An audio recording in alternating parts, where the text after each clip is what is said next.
Hi, I'm Valerie Vogel, owner of Flourish Magazine Style Photography.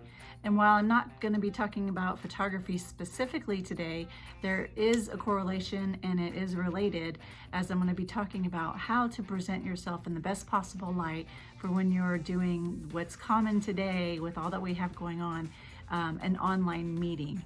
So whether it's GoToMeeting, WebEx, or Zoom, which is what I seem to be using most, you will know how to light yourself best, how to frame yourself in the picture, what's good to wear, not to wear, and just different tips and tricks that will help you present yourself in the most professional way. So while I'm not doing a Zoom specific meeting, there will be some tips about using it, and that way you can show up and look like you know what you're doing and look like the professional that you are. So I would love if you would subscribe to my page, and of course please share this with anyone that you think might find it useful. We think the timing is perfect, and we hopefully can just help you to create confidence both personally and professionally, and to elevate your image. After all, you were born to flourish. So a few things not to do. I know you're sitting at home and you're in the comfort of your home, and there's a good chance you just woke up for this meeting. It's probably not a good idea to just show up in your pajamas, not do your hair or makeup, because you still are at a meeting. Now, if you're hanging out with your friends or your family and it doesn't really matter, that's one thing. But if you're going to a business meeting, let's remember that you are a professional and you should present yourself that way, even when you are working from home. You can see the angles from below. Not only does my hair look horrendous and I have a pajama top on, it doesn't do anything for a double chin, nor does anyone want to look up your nose while they're looking at the meeting and see distractions of a fan overhead. So keep all this in mind. Try not to yawn while you're on camera. It's one thing if your stop video is on and you only have your profile picture showing, but when you're on video, keep in mind that any little thing that's going on behind you, around you, or when you're moving around, you are either a distraction yourself, or your background or things going on around you are a distraction. And we don't want to do that when we're in a meeting. Okay, so you've gotten dressed, you look a little more professional, you got your coffee, maybe your makeup's on, and you're ready to go. Now we want to look at lighting. So it matters where you're positioned, or if you want to have a constant light, I recommend a small little newer brand LED light that you can just hook to a simple inexpensive tripod, and you can set it behind your laptop or desktop. It's adjustable height-wise and intensity-wise, and it will help you have the most flattering light. You can see if you take the light and just move it around, you can see what is flattering, what brings out harsh shadows. If it's slightly above you and directly on you, without being too close, it is the most flattering. So just kind of experiment with that prior to starting your meeting, and you'll have a good idea of where to put it. You can see when you're positioning yourself, don't scrunch down. You'll create a double chin. Even if you're super thin, it does happen to do that. So you put your chin a little bit forward and sit upright, sit square to the camera. Make sure whatever's behind you looks good and you're ready to go. So now let's take a look at different lighting and backgrounds within our house. As you're walking around, which you don't want to do when you're actually in your meeting, but prior to, you can see what happens when the light is behind you. Everything gets blown out as the camera tries to adjust to allow light to show on your face. Then as you move around, the camera is behind the light and it looks great, but then you have to look out for what is in the background. Watch your angles. If you're looking at the ceiling, you're going to have fans hitting you in the head, or with the perfect positioning, it actually might look like a fun little propeller hat, but that might be a bit of a distraction. So again, watch your angles. You don't want to shoot from below.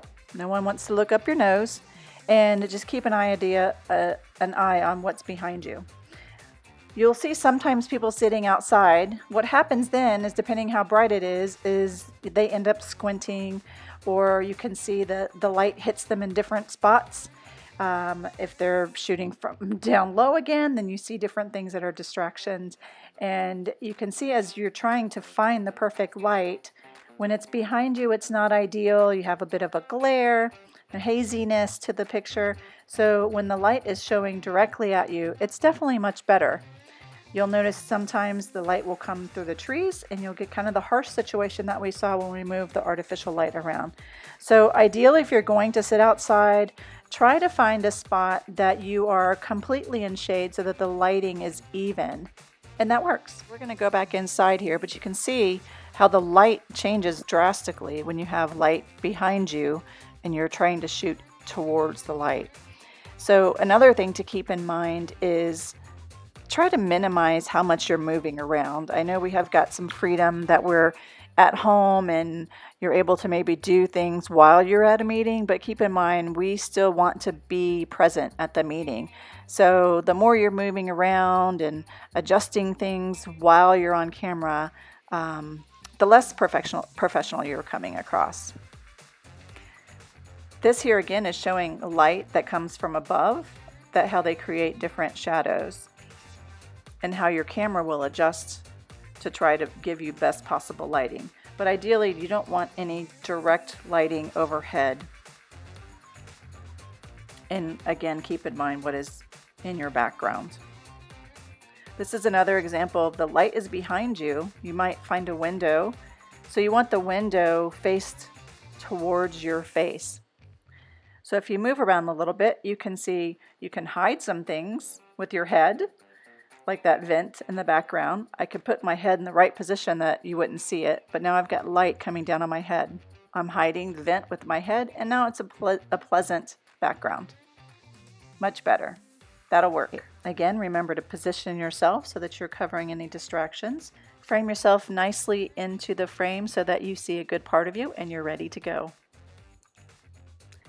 Just to recap a few things not to do, even though you're all professional looking now and you're dressed and your hair is done and everything's ready, it's still easy to create distractions when so many people are all online.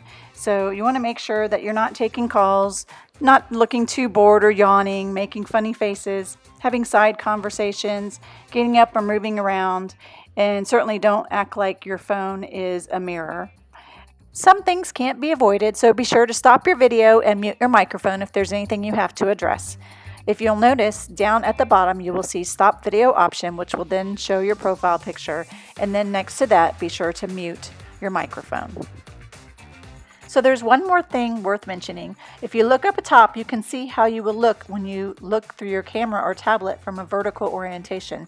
So make sure you turn your camera or tablet to the side so that you're looking at it horizontally. This will fill the frame so that everyone else's pictures are showing up the same and everyone will see you better. You'll also want to keep in mind the angle that you hold your phone or tablet. Don't move it around, rest it underneath. You want to prop your elbows up on a table or something simple. Ideally, you want to make sure that you are at eye level when you're looking into the camera. Pull it back a little bit so that you are not too high, not too low, and everyone is able to see you directly and it looks like you're looking directly into the lens. This is ideal.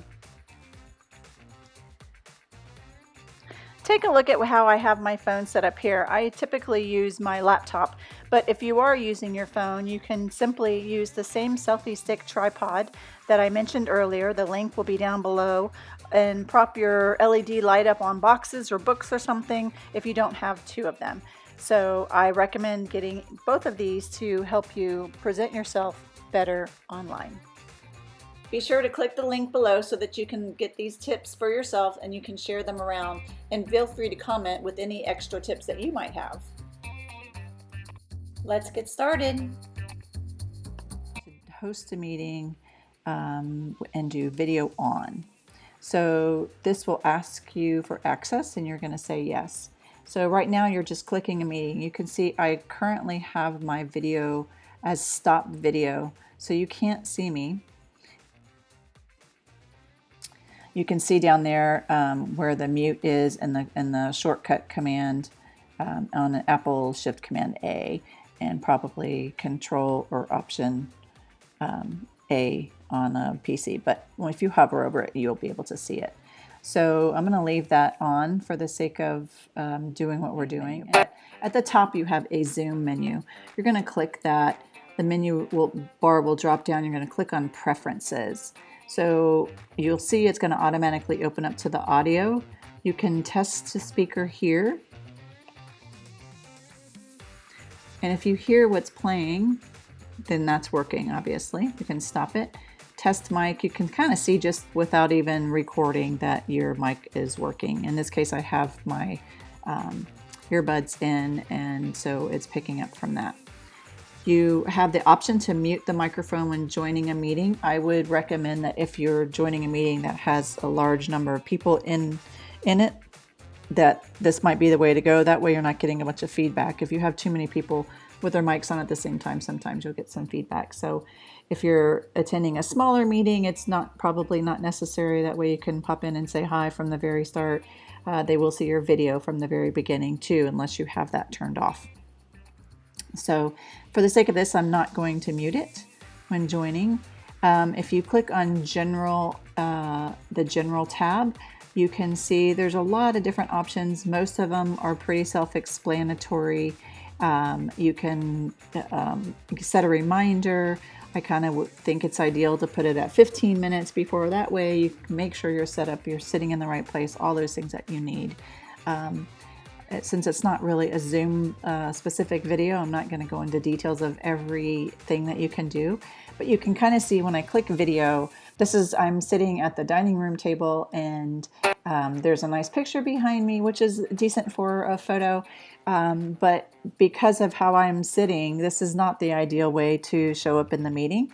So my top of my laptop is pushed back because that's just how I use it when I'm working. So what I'm going to do is try to adjust it so that you can kind of see the angle. If you have something like a picture behind you, you can see the angle that is skewed because of the angle of the camera. So as you pull the top of the laptop towards you, you can see that the picture is getting more and more straight. What then happens is, a lot of times if I'm sitting up straight, now I'm kind of out of the picture. So ideally, I kind of like this particular crop where you're just below shoulders. I think ideal is like right at your head. So you don't need to see the top of your head for any reason. No one really cares. This way they can see your face, your expressions when you're talking. And just want to make sure, again, like we talked about, the points that we talked about, that your background is not distracting and cluttered. So you can also push the laptop away. See, that makes you a little bit further back, and then I can sit up a little straighter and still be in the video. There we go. You can kind of see. So I wouldn't necessarily work this way, but for the sake of a meeting, it works really well. So you're going to make sure you get all that set up prior to joining the meeting. You have lots of different options. In this case, I'm using my FaceTime camera, which is built into my laptop, and all the different things that you can do here. This is kind of funny. I actually didn't know that was on. But if you want, I think it kind of makes you look a little soft and fuzzy, but watch the difference. So I have it on, touch up my appearance, which I guess makes me a little softer, kind of like the moonlighting days. Just dated myself. But you can kind of see the difference. This is more realistic. You're kind of see a little more detail. And then thanks to the world of Photoshop and everyone retouching pictures, sometimes we like to see less flaws as we would see them, although trust me, no one is looking at them except for you. So I would just leave that off. It's up to you. All these different things are options. Always display participant name on the videos. Turn off my video when joining a meeting. Always show video dialogue preview when joining a meeting. Hide non-video participants. This is kind of, it's nice if you have a ton of people in there. The downside is then you can't see who is actually in the meeting, because even if their video is not on, you'll see a name. So I would just leave that off. I like this option to spotlight my video when speaking. That way, as you're taking turns speaking, you will then show up as the person speaking and your video is highlighted. You also have the option to do that in the gallery, which I won't be able to really show you here because I'm only on a meeting with myself for the sake of this. So display up to 49 participants in the gallery window. So we covered that. Audio, we covered that. Share screen. This is a really cool feature, and we'll go into that. I'm not going to really go into the details of it.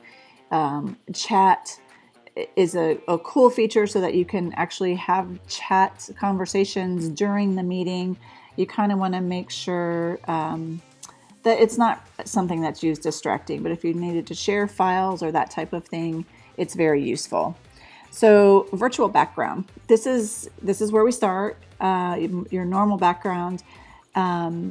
Zoom gives you an option of changing your background. Ideally, if you're sitting with a piece of green cloth behind you, like a green screen, it will take that out. It does still do it.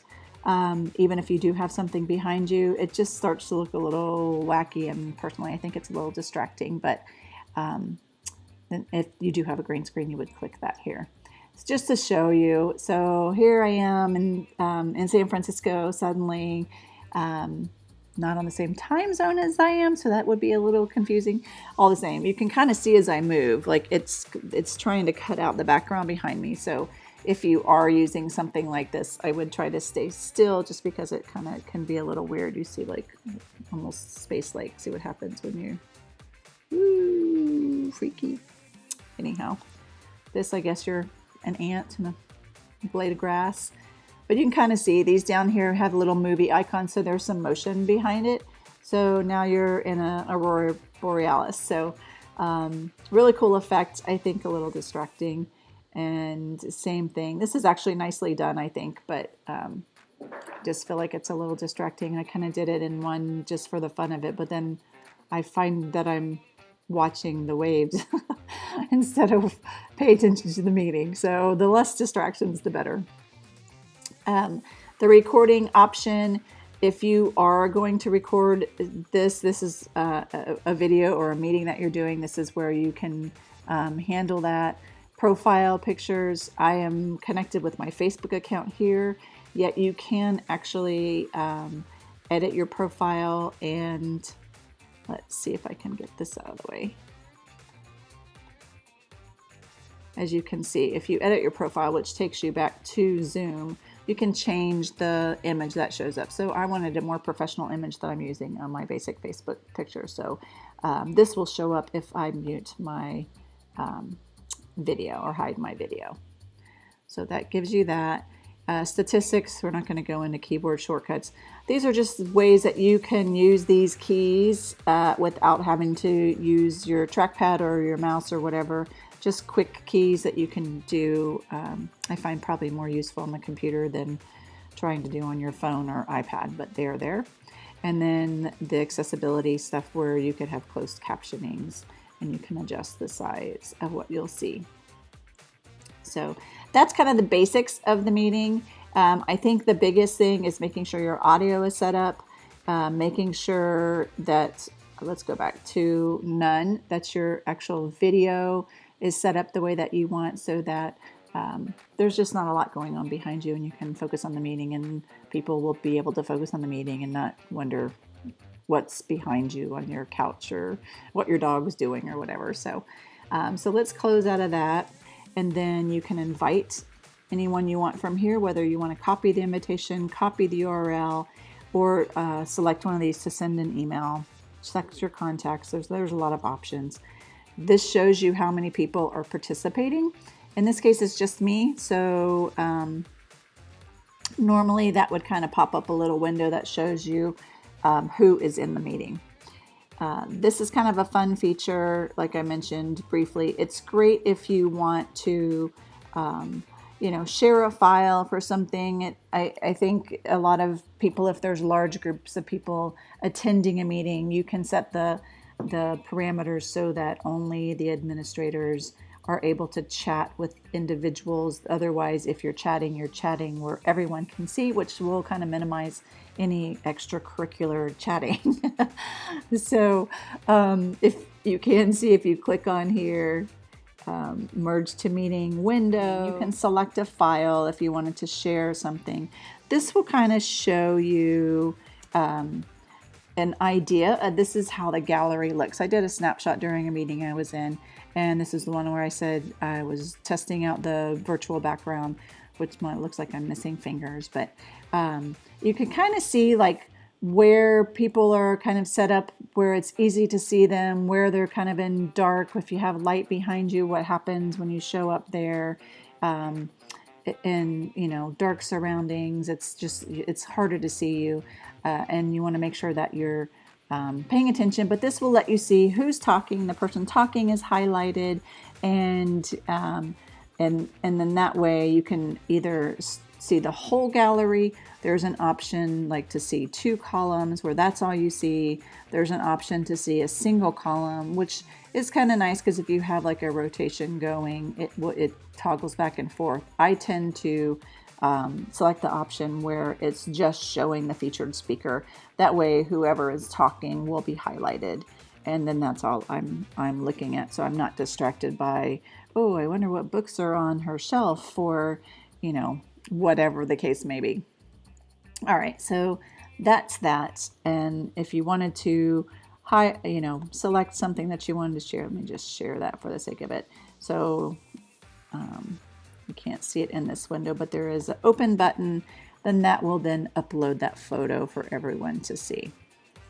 So the other thing I wanted to show you is the share screen. This is great if you are in a meeting where perhaps you're giving a presentation, you want people to see something, a document that you have, or a video that you have on your screen, or whatever the case may be.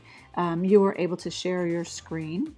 So keep in mind whatever you have running already is what's going to show up as what's available for people to see. So if there's anything you don't want people to see, you don't want it here. So let's just do, for the sake of this test, here's a whiteboard. So maybe I just want to draw, this is what's going on, this person's here, you like my stick figure people, but you get the idea. You can draw something, you could add text, eraser. It's kind of a cool feature, but this way you can, if you needed to draw something out, you have the option of doing that. So let's click out of that. I'm going to go back to share screen, go to Safari, like if I wanted to type in something here, like just say you want to take someone to your website. All right, so this still shows when you hover up here, but then I can, talk through whatever it is I want to talk through, whether it's a video or, I want to walk someone through a gallery I have and give a presentation about that. Whatever the case is, you can do Keynote, PowerPoint, all that on your screen share. So you have a pause, more, chat, all these things are available. I would just play around with them before you join a meeting. That way you're ready to go. So then just simply click stop share, and then you're taken back to the main screen so everyone can be a part of it. So it's likely that if you did not start the meeting or host the meeting, that you have received a meeting invite like the one shown above. You're simply going to click the link and it will take you to your meeting. This lets you put in all your information here. In this case, we are having weekly meetings until further determined, so you can see every meeting that is scheduled. All right, see, now what happens is it pops up with your meeting ID and tells you how to join the meeting simply by clicking this particular link, and it will take you to the meeting. So now you're in the meeting and you look like a professional that knows what they're doing. You're not fiddling around because you did the work before you joined in. So it will eliminate a lot of distractions and you can focus on the meeting at hand.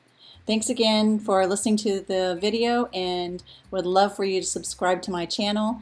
And of course, feel free to share this with anyone that you think might find this information useful. Thanks again.